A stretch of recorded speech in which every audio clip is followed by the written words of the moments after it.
hope you're doing well. I am outside, as you can see, and getting ready to harvest some pine needles for cough syrup that I make every year and that we love.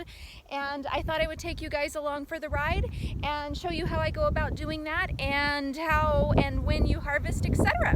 So these are Ponderosa pines, and it's nice and windy out here, as you can see, but that's pretty normal. And with these guys, these are one of my favorite trees to use for this type of syrup. Fir, different types of fir, Douglas fir in particular, can be great as well, but Ponderosa pine are my favorite as far as taste and just ease of harvesting, etc. And what you want to harvest when you're harvesting these guys is the fresh new needles. Now, in a pinch, you can use pretty much any part of the pine tree. You can use the needles, you can even use the cones and make a decoction, you can use the inner bark, but the ideal and the best, easiest way to use it is using the fresh young needles. Now, when we're harvesting, of course, one of the main things you need to be concerned about is the tree's health itself. These guys are working really hard to stay alive and produce new growth that then is going to go on next year to be their main growth, and so we don't want to take too much ever. So as a general rule, you never want to harvest more than 50% of anything ever. So that doesn't just apply to the entire tree. You don't just strip the bottom half and then leave the top fine and say, well, good, I only took 50%. You never want to take more than 50% of anything that is occurring at any point in the tree. So I'm going to move the camera closer so that I can show you exactly what I'm talking about here. All right, now these trees that I'm showing here are small trees. These are trees that we've planted. They're about 9 years old, I think.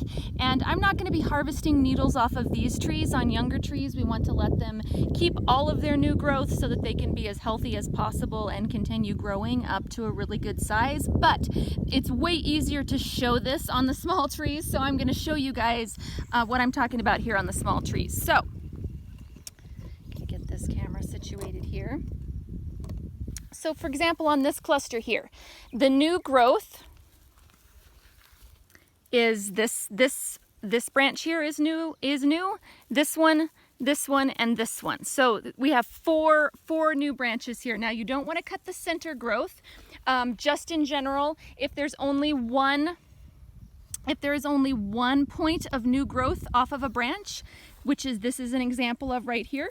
It shot out this new growth, and this is the only one there, as opposed to these ones, which have multiple new growth points. So we would not want to take the one single growth point. This we would not want to cut off because there is no new growth points on that particular branch. Also, if you have a multiple branched specimen like this, you don't want to take the center one. We want to leave that.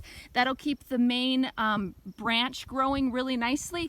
But these side shoots, we can take some of these without hurting the tree at all.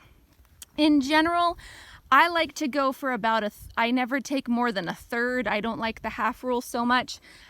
So I might take, this side shoot if this were a larger tree, and maybe this side shoot, and leave these three here. But it's really, really important when wild harvesting any type of plants, but especially slow-growing plants like trees, where you're taking the growth tips and the new growth, to really, really be conscious about the plant and what it needs to do, Also, I always like to offer something whenever I harvest wild plants, whether that's just a drink of water or a little bit of fertilizer or something, just kind of a thank you. I think it puts us in the mindset of receiving and just being super grateful for what nature is giving us and what God has bestowed upon all of us here. So I like to just offer a little something. In this case right now with my harvesting, I brought some herbal fertilizer along, and I'm just dusting it underneath the trees where I'm harvesting. All right, we are going to move over to some bigger trees and start gathering some needles. Alrighty, so of course you need some clippers and some type of a bag or container to put your clippings into. And then again, the fresh needles are the are the young ones. They're the tender ones. They start out really small in little bunches on the ends of these, on the ends of the stem, really, really small, tight green bunches. You can harvest them at any point, but I like to wait until they get a little bit bigger because you get more bang for your buck. And if you're taking an entire growth tip off of a tree, we want more than just, you know, half an inch or an inch. So I let them get larger like this, but not too large to where they're a darker green like the older needles, to where there's still that light, nice, healthy, new growth, and then harvest them then. So I'm just gonna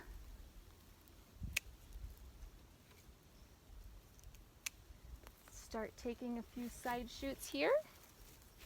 And this is the part we want. And then when we get back up, I will be peeling these off, and this is the part that we're going to dry and keep.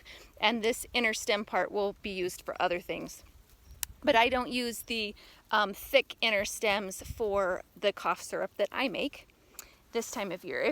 If I'm doing a bark decoction of some sort, then those stems could totally be thrown in with that.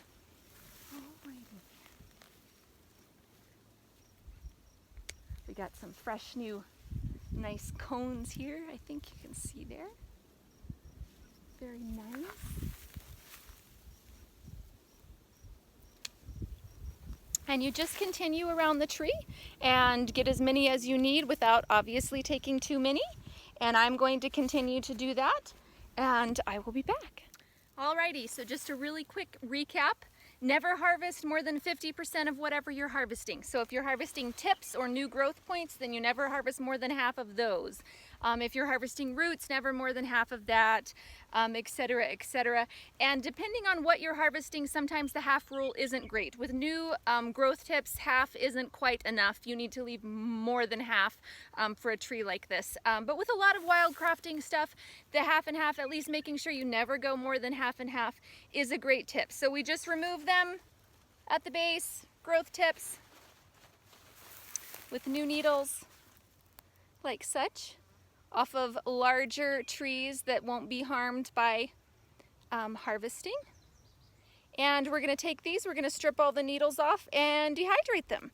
I think I will leave this just as a video for harvesting and keep the rest later. There's nothing exciting about drying them. These will all just go on a screen and dry out.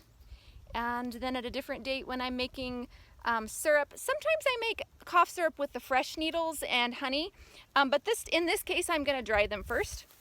So I am not going to show that this time, but when I go to make something exciting, I might do another video if you guys would like to see that. But this is how I go about harvesting pine needles for cough syrups and teas, etc. Hopefully that was helpful for you guys. I am sure enjoying the gorgeous, gorgeous weather today. We've had a week of quite cool and fairly cloudy and rainy weather, so today is fantastically beautiful, so I had to jump out and grab some of these guys before they get too big. All right, I will talk to you guys next time, and until then, happy growing. Alrighty, I said I wouldn't film this part, but I realized I left a few things out, and I thought, you know what, once I started doing this, I thought someone might like to actually see the whole process from start to finish. So, when you take these little sprigs that you've got, your little grow tips, I rinse them off because, you know, there's just dust and dirt that accumulates. Sometimes there's little spider webs or things that get down in the middle here, so just rinse them off. A real quick rinse doesn't take much, and then you just peel the needles off like this. And one of the ways to tell if you've caught them early enough is when they start separating. So these needles here, you can see they all look like they're individual, like it's one needle. Actually, this is multiple needles, you can see. And eventually, I don't have any with old growth on them, but eventually they will all spread out individually, and these will spread out. But as long as they're together, looking like one needle, relatively speaking, that's great new young growth. So you know you're good. So I just peel them off and throw them in this thing here. I'll give you a full shot of it in just a minute. You can also do them in a dehydrator. It works well. I don't usually use my dehydrator unless it's winter or too cold or damp or dry for a long period of time to use this, but it can work great. If you do put them in your dehydrator, just put them on the air setting, not with any heat or anything like that. When you dry needles, you want them in in a shady spot. We don't want to dry them in the sun. The sun and the heat evaporate off some of the volatile oils that are really, really beneficial for medicinal purposes and that we want to keep. So having them dry in a cool, shady spot, but that has really, really good air circulation. And it doesn't have to be cool, just not, you know, blistering sun on them. I have mine in a covered porch here, and there's a really big open area here, so it gets really great circulation, but it's protected from rain and all of that kind of stuff. Oops, catching it on here. And so it works really, really well for me, and I really like this. And I love this rack, and I'll show you a bigger view of that. If you don't have to peel them off one at a time, you can peel multiples at the same time. If you peel a large cluster at the same time, a lot of times it will end up peeling a large chunk of this bark off of this stem with it, and then they'll all be stuck together, which is what you don't want. We want them to be as separate as possible. Ideally, each of these little clusters of 3 needles are separate. And so the reason for that is pine and fir and many different species that are similar are very, very, very adapted to not losing moisture through their leaves, and that's the reason they stay green all year. For most trees, if they were to keep their leaves all winter long, it would actually dehydrate the tree so badly that it would dry, because they lose that much moisture out of their leaves. And with the winter winds and the harsh weather, it just sucks moisture out of leaves like crazy. Well, pine needles are very, very well adapted to not losing moisture, and they have a wonderful waxy coating on the outside of their leaves that prevents this from happening and allows them to stay green all year long. However, that makes them a lot harder to dry than a lot of leafy green material. And so making sure you have really, really good circulation, tossing them, making sure it's a thin layer of leaves and they're not piled up on each other, and making sure that you turn them multiple times a day is a really, really good idea, unless you have them in a dehydrator that has lots of air circulating at all times. Let's see, what else? I obviously mentioned that I'm making a cough syrup out of these. Some of them will probably use for tea as well. If you're not familiar with pine needles and you're just watching this and wondering, oh, what for? Pine needles, Ponderosa in particular, but lots of different conifers are really, really good for the lungs. So stuck phlegm, really tight coughs, throat and sore throat, they actually have more vitamin C in them than lemons do. And there's some stories about, if I knew my alcohols better, I could be exactly sure, but it's some certain type of alcohol, you know, bourbon or whiskey or something. And this certain ship captain used to make his brew in, I think with spruce needles in it, and maybe stored it in spruce barrels, and all of his ship mates and well, he was the captain, so all of his crew didn't get scurvy because the alcohol that they were drinking had enough vitamin C in it from the spruce needles that it kept them all healthy and happy. So anyways, drink more beer, right? Not really, but it might have actually been a beer. It might have been an ale that he was making, not a hard alcohol. I can't remember the exact story, but it is extremely high in vitamin C and makes a really, really great winter throat lung tonic. The sap is amazing for wounds. It's super antibacterial and healing, and the antibacterial and antifungal, etc. properties make it exceptionally beneficial for colds and the flu and stuff like that. It can be really, really soothing for irritated mucous membranes.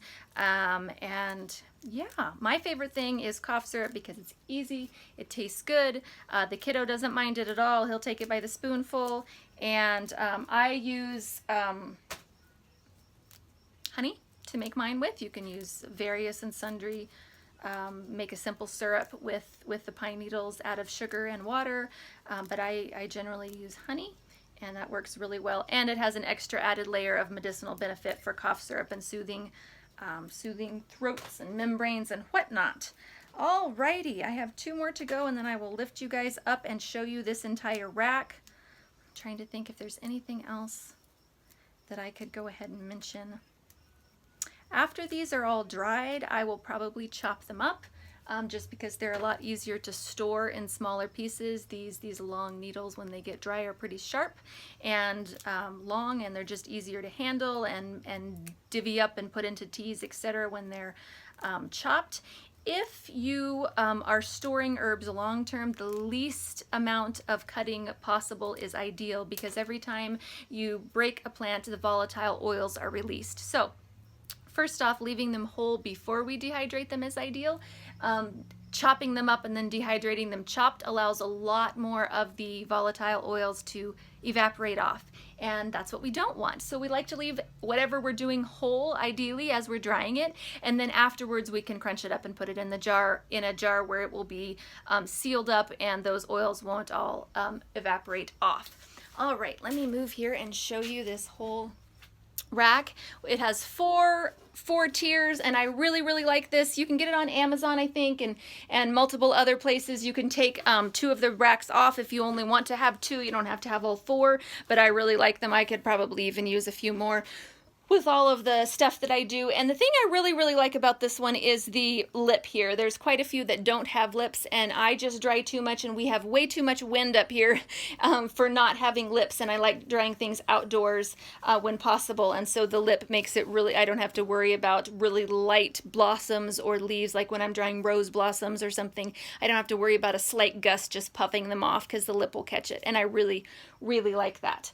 All right, now this, you can see this tray here is full of needles, and I am going to actually spread this over 2 different trays so that there aren't as many piled up on top of each other. Give them a good toss a couple of times a day, and it'll probably take, oh, my guess depends on our weather. If it's nice sunny weather, it shouldn't take too long, but if it's cool weather, I may leave them out here for as much as a week.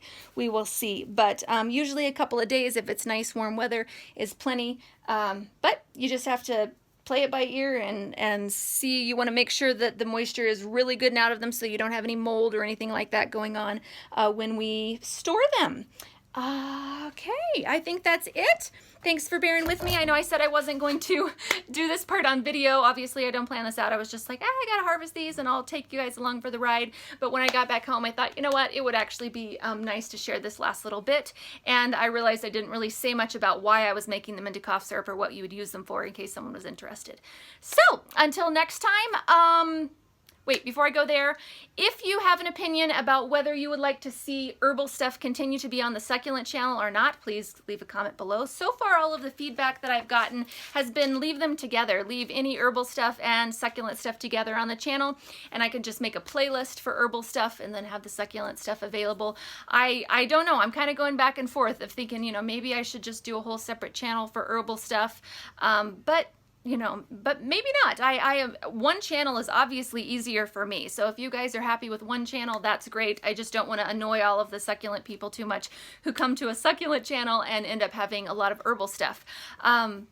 So feedback below if you have any comments whatsoever or opinions about it at all. All right, until next time, I will talk to you soon, and happy growing.